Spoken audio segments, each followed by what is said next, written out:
Bienvenue. Aujourd'hui nous allons parler d'Alien 3.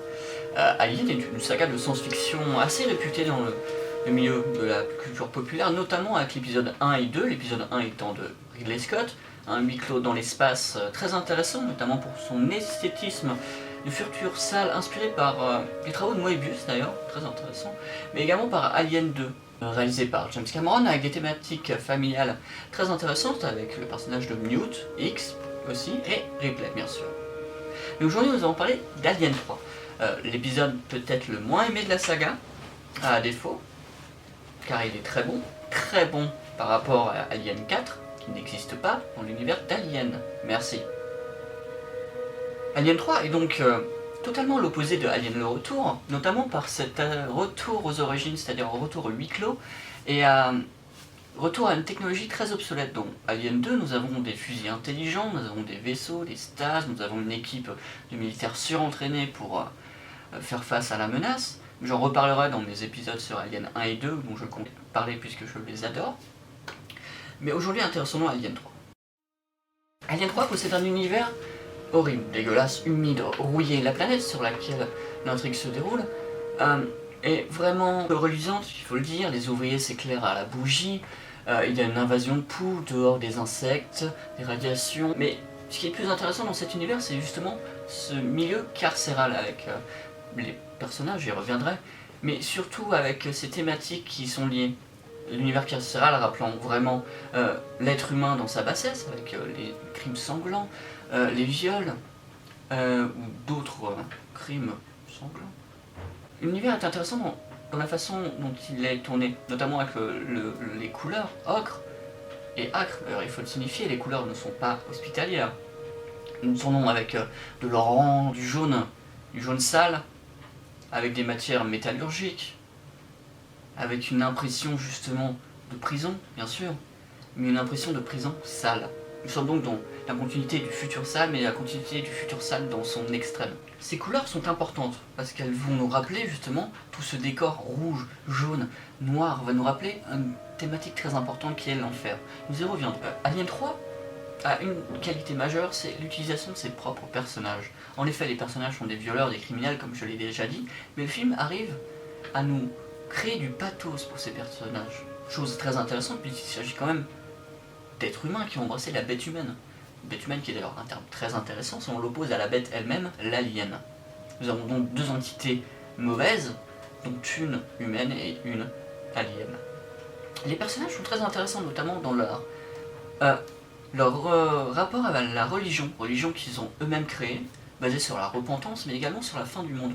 Nous ne sommes pas devant des hypocrites qui disent « nous avons fait du mal, et c'est pas bien ».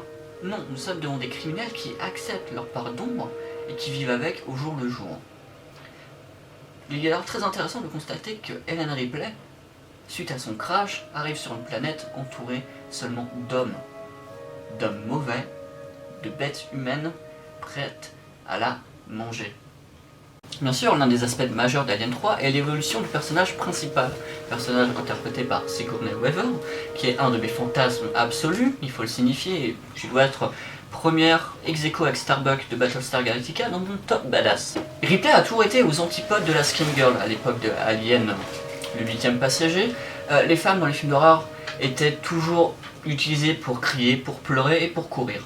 Ellen Ripley a toujours été très active par rapport au danger, contrairement à ces femmes de l'époque.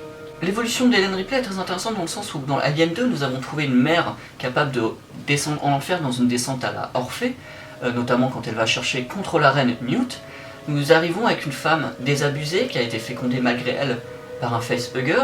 Nous avons d'ailleurs une thématique un petit peu implicite de l'avortement, mais thématique de l'avortement en Amérique ça ne passe pas vraiment très bien, donc je pense que c'est vraiment implicite et extrapolé de ma part. Ripley dans ce film gagne vraiment dans son côté femme forte, notamment par le fait qu'elle est entourée de criminels et de violeurs. Il y a d'ailleurs une scène où elle se fait à peu près violer. Elle ressort encore plus survivante et plus active qu'avant, notamment par le fait qu'il n'y a pas d'armes. Le combat avec l'alien se fait presque avec des outils totalement obsolètes. Mais surtout ce qui est intéressant avec le personnage d'Ellen Ripley, ce sont toutes les thématiques qui lui collent à la peau.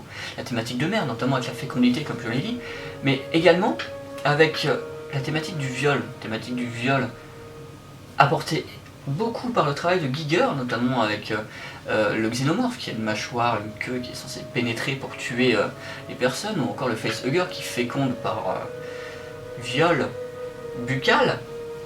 Donc ça va être très très tendre. Alors elle gagne force notamment dans son esthétisme, elle a les cheveux rasés, elle a des tenues trop grandes, elle se masculinise, peut-être, pour survivre dans un milieu qui n'est pas pour elle. La thématique la plus importante est la thématique de la religion, mais surtout de la fin du monde. Les criminels en sont persuadés, la fin du monde est proche, et le xénomorphe, l'alien, semble pour eux Lucifer lui-même. Il l'appelle d'ailleurs le dragon. Chose très intéressante, car la scène finale se déroule dans une atmosphère rouge-noire avec une ambiance très chaude, une ambiance d'enfer. Le film est donc très explicite sur ce combat un petit peu religieux, et ce n'est pas un défaut je pense. La scène finale, notamment avec Ellen Ripley se suicidant dans cette lave incandescente, est très intéressante dans l'évolution du personnage d'Ellen Ripley. Notamment par rapport au fait qu'elle a toujours détesté la compagnie, et le fait que la compagnie en voulait après la bête, quitte à sacrifier un nombre d'êtres humains incroyable. Et je pense que cette fin, même si les gens n'aiment pas puisqu'elle est abrupte, est très intéressante et très logique. Le personnage d'Ellen Ripley a toujours été logique dans ses sacrifices. Dans le 1, elle a cherché à tuer la bête et à survivre, bien sûr. Dans le 2, elle a quand même tenté de survivre, mais de faire chier la compagnie. Et ça, c'est bien. Et ça, je respecte, madame. Et ça, tu vois, ça me touche. Mais il est quand même noté qu'Alien 3 n'est pas un chef-d'œuvre. Alien 1 et 2 le surpassent d'une belle rangée, il faut le dire, quand même. Il y a également le fait que la fin du 2 est totalement effacée.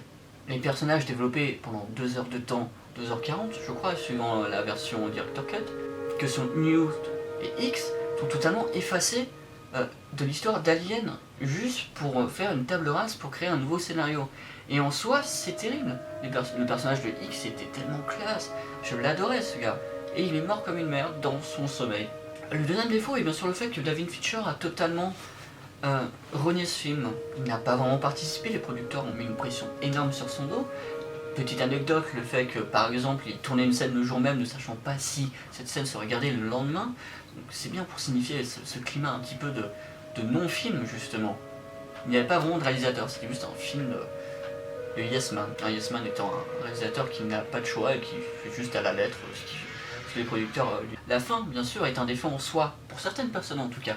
Les gens et les spectateurs n'apprécient pas que les héros meurent. C'est tout à fait normal, on aimerait que nos héros survivent à l'impossible. Genre Indiana Jones dans un frigo qui survit à une bombe nucléaire. N'est-ce pas? Mais je pense que le sacrifice d'Ellen Ripley est tout à fait logique et cohérent, donc on n'a pas vraiment à critiquer ce choix de fin. Et il reste très joli. Voilà, c'était tout pour l'épisode sur Alien 3, premier épisode de ma chaîne, donc il a un petit peu... L'épisode est peut-être un petit peu branlant, un peu comme Rocco Siffredi avant un tournage. Un jeu. J'aimerais surtout créer cette chaîne et ces vidéos pour parler de science-fiction avec vous et vous faire voyager dans des univers tangibles, intangibles, très intéressants, surtout pour l'imaginaire. Bien sûr, la chaîne en est à ses débuts, mais j'aimerais en créer quelque chose de très intéressant sur la science-fiction, qu'elle soit littéraire, cinématographique, musicale, notamment avec la bande-son de Blade Runner qui est absolument magnifique, ou des jeux vidéo encore. Mais j'aimerais surtout recentrer ces œuvres de science-fiction dans une chaîne et en parler avec vous, sur les thèmes, l'univers, les personnages, développer des débats, mais également danser, parce que j'aime beaucoup danser.